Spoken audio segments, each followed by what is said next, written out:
Have you ever stepped outside of yourself and analyzed your output, analyzed what you have accomplished with your life, with your day, your success? Asking yourself, how much of what I did was conscious thought? How much was just some strange creative spark that hit me? How much was just my own basic persistence and stubborn energy? Well, Sir Ken Robinson has given that a lot of thought, as well as research and scrutiny. This presentation is going to be like a massage for your soul, giving you a go-ahead to unlock the gates on your creativity by being out of your minds. You're going to love his British accent, not to mention his British sense of humor. Please welcome the knighted by the Queen, but very much just a modest and lovable guy, Sir Ken Robinson.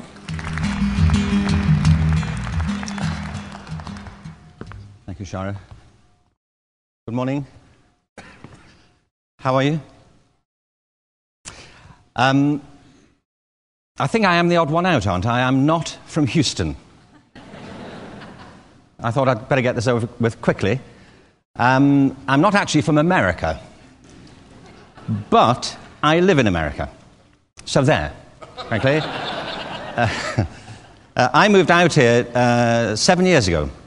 Actually, my wife and I and our kids, we moved to Los Angeles, thinking we're moving to America. But, have you been to Los Angeles? Really? Have you been to Las Vegas? What is that? Really? We went to Las Vegas this time last year. It was our 25th wedding anniversary. Mine, and also my wife's, as it turns out, by kind of spooky coincidence. And we decided to go to the... she'd never been to Vegas, but she is a major Elvis fan. So we decided to go to the Elvis Chapel and get married again. It was fantastic. I heavily recommend it. Not getting married again, going to the Elvis Chapel. It was... we had the Blue Hawaii package. But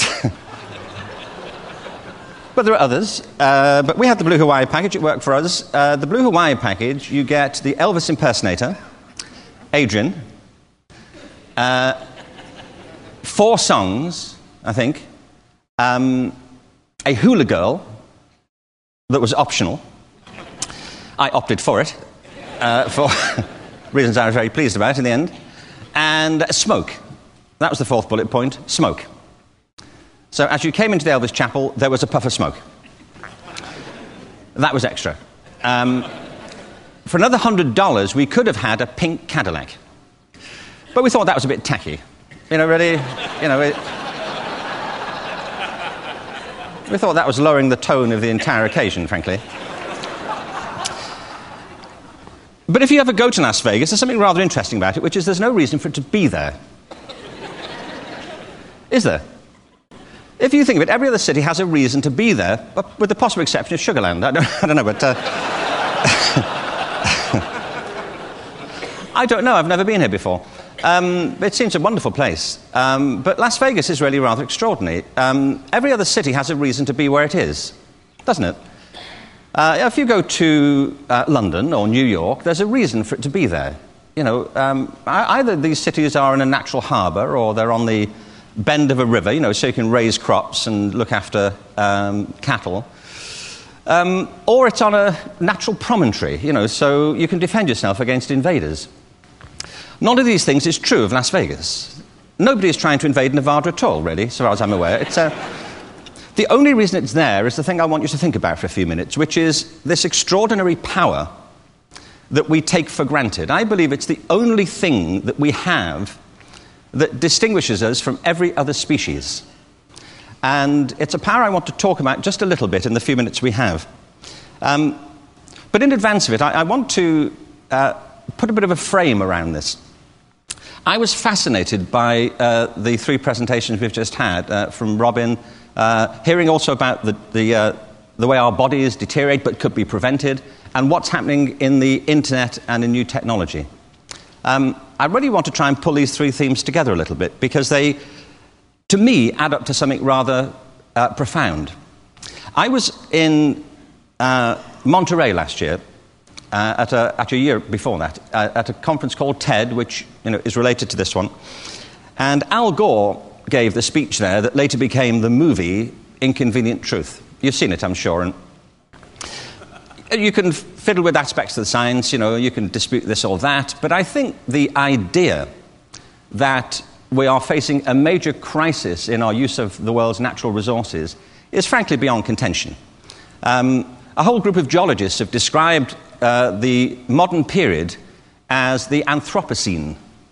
What they're saying is that the previous geological period, which really lasted for the past 10,000 years from the last ice age, which they call the Holocene, has been replaced by this new geological period, which they're calling the Anthropocene, by which they mean a period in the Earth's geological history which has been profoundly and permanently affected by the inhabitation of human beings, by carbon deposits, by our use of the resources, by the way we've affected the environment. Now, they have no party political reason for saying this. They just said it's a distinctive geological phase that we're now moving into, which is driven by human activity. I think it's beyond dispute that the world is facing a huge crisis in its use of resources, and the way we've all been behaving for the past 300 years has something to do with it. Now, I think this is true, but I also think there's another climate crisis. Now, one climate crisis is probably enough for you, frankly, but particularly as we're waiting for coffee. But there is a second, and I believe it's every bit as profound and powerful. This isn't a crisis of natural resources, though I believe that's true. It's a crisis of human resources. I believe profoundly that for generations, we, you, me, all of our children, have misused or misunderstood the true nature of our natural capacities. And many people are dislocated from their own talents and from this power that I want to talk to you a little bit about. And it's the only thing that will save us and that will make the world, in this extraordinary new vista that you've heard described this morning, inhabitable and workable. So it's a genuine climate crisis. And it's true no matter where you live, whether it's in Asia, it's in India, or China, or Europe, or here in America, or in Houston in particular. I live, say, now in America. We moved here 6 years ago, and I found many of the issues to be the same. By the way, we moved here on the 30th of June, 2001, 4 days before Independence Day. We had no idea. I mean, what a fuss, honestly. I mean, get over it, really. I mean, what is wrong with you? We've apologised. Really. Marching up and down with flags. We've had to endure 6 of these now. And every Independence Day, we sit inside in our house, we close the shutters, and look at old pictures of the Queen. It gets us through. But it doesn't matter where you live. This is the point. And this is why there are 2 big drivers of change. The first is technology. You heard about it in the last session. You're going to hear some amazing presentations later today from Ray Kurzweil and Wozniak and others. The technological revolution is breathtaking, and it truthfully has only just begun. I won't take your time on it now, but you're going to hear that. If you think what's happening already is pretty far-reaching, wait till you see what's going to happen in the next 5, 10 or 20 years. How many of you here have got young children, like kids of 7, or grandchildren? Thank you very much. And the rest of you have seen such children, presumably, have you? They'll be all wandering about. Those kids, children of elementary school age this year, will be retiring round about 2070. Now think about that. 2070. Nobody has the faintest conception what the world will actually look like in 5 years' time or 10 years' time. But we, as adults, are responsible for preparing our kids, building institutions, structuring communities, and running our lives in such a way that we'll enjoy the lifespans that we just heard could be extended indefinitely if we wanted to. But we have no sense of what this world will look like. Technology is one of the reasons. Can you put your hands up if you're wearing a wristwatch? Thank you very much. Ask a room full of teenagers the same thing. Really, ask kids if they wear wristwatches. They don't do it. I don't mean they never do, but they often do not. We do. I mean, boomers, I'm a boomer, I'm sure some of you are. We take it for granted. Anyone over 30 really thinks they should wear a wristwatch. Kids don't do it. They don't see any reason for it. And the reason for them is the time is everywhere. You know, it's on their iPods, their cell phones, it's on their laptops. And as my daughter said, you know, this only does one thing. You know, like... you know what I mean? Like... how lame is that, you know? They are living in a different culture to those of us over 30. They embrace digital culture, they live it, they breathe it, and they don't fear it, but their children will be in a different place to them. The second thing is population growth. At the beginning of the Industrial Revolution, there were 1 billion people on Earth. It took the whole of history to get to 1 billion. In 1930, there were 2 billion, so it took 130 years for the second billion. By 1970, when Sgt. Pepper was out, there were 3 billion people, just after the Summer of Love, which probably had something to do with it, frankly. But there were... And in the year 2000, in that 30-year span, the population doubled to 6 billion in 30 years. And it's heading to 9 billion, so far as we can judge it. But the growth isn't happening in America or Europe, it's happening in Asia, as we heard. Massive growth there. 50% of the population of America by 2020 will be over the age of 50. 50% of the population in Saudi Arabia is under 15. So think about these great demographic shifts. And it's leading to the most extraordinary complexities in our lives, because these things don't act separately, they interact and make our lives totally unpredictable. I came across this recently, which I thought you'd like, as I'm from Britain, but it kind of applies here.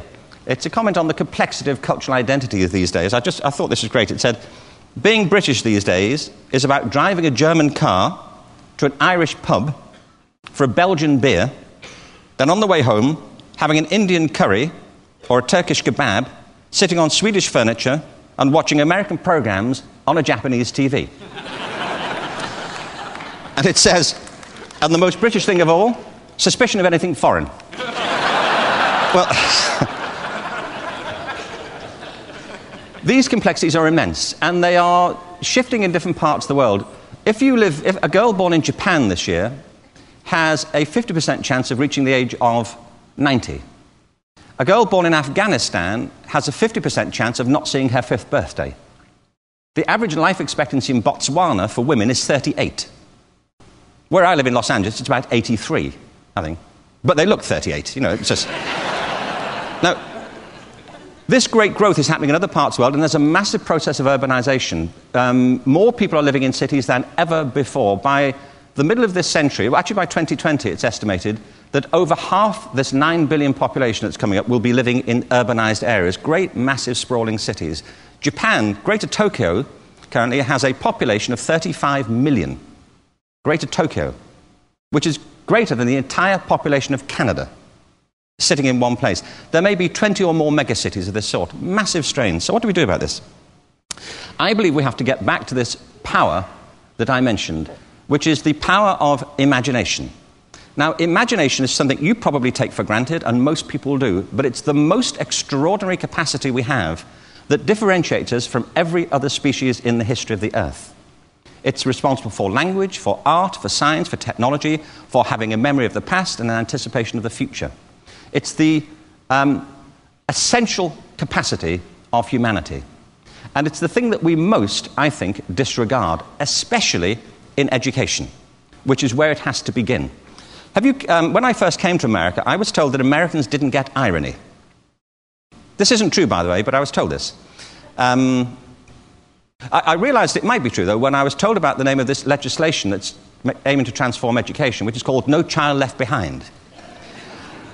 Whoever thought of that gets irony, frankly, because this legislation is leaving millions of children behind. Though I can see that's not a very attractive name for a piece of legislation. Millions of children left behind, I can see that. But the reason it's doing it is this. Our current education systems, which is the process by which we're meant to develop our human resources, were developed in the 19th century, essentially, on two premises. One was economic, which was to do with the servicing an industrial economy. So we had a system of education which was designed to produce certain sorts of people for certain sorts of occupations. And you know that. When you're at school, you're probably steered away from certain subjects on the grounds that people said, don't do that, you won't get a job if you do that. Don't do art, you won't be an artist. Don't do music, you won't be a musician. Is this true? Benignly steered away from things that you wanted to do. Not just about the arts, by the way, but other disciplines too. But the other one is intellectual. our education systems are modeled on a very narrow conception of the mind. They are really based on the idea of academic ability, and we've come to confuse academic ability with the whole of human intelligence. Now, academic ability is very important, but it's a capacity for a certain type of logical reasoning. The human mind is much fuller and much richer than any of that would ever begin to suggest to us. I think we know these things about intelligence. It's diverse. We think in multiple ways. We think in all the ways in which we can sense and experience the world. It's dynamic. The human mind is intensely interactive if you look at magnetic resonance imaging. And it's highly distinct. Everyone I know, and all of you, really occupy a unique moment in human history. A unique moment of genetic inheritance, of biographical background, and of possible future potential. Now, most of our education systems and most of our companies don't even begin to touch these resources because they're modeled on this rather narrow view. You see it in schools, by the way, where we still insist on educating kids by age group. Why? We still seem to think that the most important things kids have in common is how old they are. Why do we think that? Like, the most important thing is their date of manufacture. You know? All the 3-year-olds, all the 5-year-olds, then all the old people get shoved off into retirement homes, and we just educate these kids. And we educate them through a particular band of academic ability and ignoring much else. Now, imagination, to me, is the answer to all of our concerns. It's the power to bring to mind things that aren't present. Creativity is a step on. It's putting imagination to work. And you can be creative at anything. Anything that involves your intelligence. At art, at music, at science, at technology, at philosophy, at business, at relationships, anything. The problem is our education systems and many of our companies are still locked into the idea that human processes are like mechanical processes. If you go to the Natural History Museum, you see some very interesting things. One of them, I was there recently in London, but you go to the one in Washington, there's a room with all the insects in. You can go to one with all the butterflies in, and the butterflies are rather interesting. They're all pinned against these walls, shoved up in these glass cases, all dead, but beautifully arranged by size and colour. And it's a way of thinking about it. We actually owe this to the great scientific revolutions of the Enlightenment, to categorise everything. And it's a way to think about it. But if you go into the world, you do not see all these butterflies flying in formation, you know, with the large ones at the front and the small ones at the back. You know what I mean? And all the beetles over here keeping out the way. In reality, they are over each other. These things are connected in multiple ways. They fructify, they nourish, and they support each other. That's the whole principle of ecology. And I believe, just as we heard in the world of our physical being, we have to rekindle a sense of the connectedness of the human mind and the human body, and the ways in which science and technology and art come together in the purpose of evolving profitable and safe human cultures. I want to give you one example of it. I'm doing a bit of work recently at the moment in Oklahoma. Oklahoma wants to become the state of creativity. Now, stop. Stop it. Outside of America, if you say that to people, you know, Oklahoma wants to become the state of creativity, they go, really? You say it in America, they go, really? You know, you say, yes. Actually, if any of you are here from Oklahoma, they have fascinating things going on. One of them is they have a big early years program. And in one particular school, they have a fascinating project. They have formed a relationship between a kindergarten and a senior citizens retirement home. And the kids go to learn to read in the retirement home. It's called the Grace Living Centre. Something remarkable has happened since the kids set up shop there. The members of the retirement home have become involved in the reading program for the kids. They sit and read with them one-on-one. It's called the Book Buddies program. This is what's happened. Number one, those kids are leaving that school in the retirement home, reading at grade 3 level or higher. 70% of them are outperforming all the other kids in the school district. That's the first thing, because they're having this personal contact with somebody who cares about them and looks into their eyes and understands who they are. Secondly, these kids are learning much more than how to read. They're learning about what it was like to live in Oklahoma and be raised there from these senior citizens. They're sitting talking with them for hours on end. And the young kids are saying to the senior citizens, so what was it like when you were 3? You know, what was your iPod like? You know? And they're saying, well, we didn't really have one. And the third thing is this. Medication levels at the retirement home have plummeted. People in the retirement home have stopped taking their medication because they now have a reason to live. They get up in the morning because they're reconnected with the great cycle of life. And you know, if you see very young people with very old people, there's a kind of mystical connection between them. They just understand each other in an unspoken way. So these elderly people are being reconnected with the cycle of the community's life and development. And the final thing is these kids are having to be told occasionally, and they do, that one of the reading buddies won't be coming back again because they have passed on and left us. So at a very early age, they have to understand the cycles of life and death. This was a very simple move where somebody rethought a category and thought, well, why do we educate people separately? Why don't we see this as a personal process rather than a mechanical process? And why don't we reconnect? I think we tend to think of organizations like schools and businesses as a mechanical structure. If you look at the wiring, if you look at an organizational chart, it looks like a wiring diagram. I think we're much better thinking of organizations as organisms, which are driven by feelings and relationships and motivation. Just across the way from Las Vegas, there is a place called Death Valley. You've probably been there. Hottest, driest place in America. Nothing grows there because it doesn't rain. In 2004, it did. 7 inches of rain. And in the spring of 2005, something remarkable happened. Death Valley was carpeted in flowers. People came from all across America to see these flowers. What it proved was that Death Valley wasn't dead. It was asleep. What it needed were the conditions for growth.